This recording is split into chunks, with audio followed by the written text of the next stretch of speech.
हमारा अगला प्रश्न है, एक शहर में किसी पूरे दिन वायु के प्रदूषण का स्तर नापा गया। इसे ग्राफ द्वारा प्रदर्शित किया गया है। दिए गए ग्राफ द्वारा निम्नलिखित सवालों के जवाब खोजिए। पहला प्रश्न है, सुबह 8 बजे प्रदूषण का स्तर कितना पाया गया। दूसरा प्रश्न है, प्रदूषण स्तर सबसे अधिक किस समय दर्ज किया गया। तीसरा प्रश्न है, दोपहर बाद 4 बजे प्रदूषण का स्तर कितना था। चौथा प्रश्न है, दोपहर 12 बजे से शाम 6 बजे तक प्रदूषण में कितना अंतर पाया।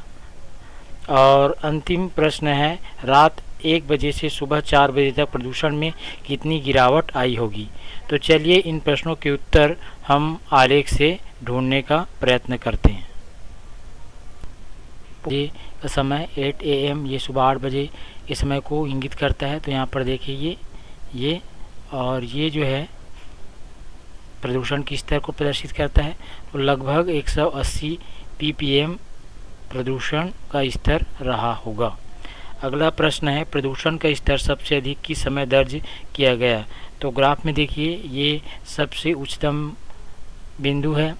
तो यहाँ पर 240 ppm के लगभग प्रदूषण रहा और समय था सुबह 1 बजे। अगला प्रश्न है, दोपहर बाद 4 बजे प्रदूषण का स्तर कितना था।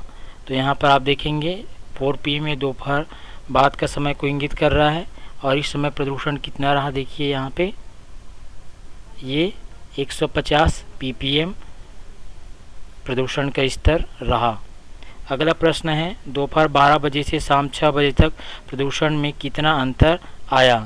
तो यहाँ पर आप देखेंगे दोपहर 12 बजे प्रदूषण स्तर हमारा था 230 और शाम 6 बजे 6 PM इस समय हमारा प्रदूषण का स्तर लगभग 140 रहा। तो इस प्रकार दोपहर 12 बजे और शाम 6 बजे के प्रदूषणों के स्तर का हम अंतर निकालें, 230 और 140 का अंतर निकालें तो लगभग 90 ppm हमको प्राप्त होता है।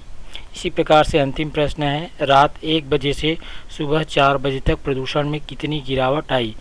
तो रात 1 बजे ये 1 AM रात 1 बजे को इंगित करता है। इस समय लगभग प्रदूषण 240 ppm रहा होगा। और सुबह 4 बजे ये सुबह 4 बजे 4 AM सुबह 4 बजे को इंगित करता है और इस समय प्रदूषण हमारा लगभग 195 ppm रहा होगा। तो इस प्रकार से इसका अंतर अगर हम निकालें तो लगभग 45 ppm प्राप्त होगा। इस प्रकार से दिए गए आलेख से हम प्रश्नों का हल ढूंढ सकते हैं।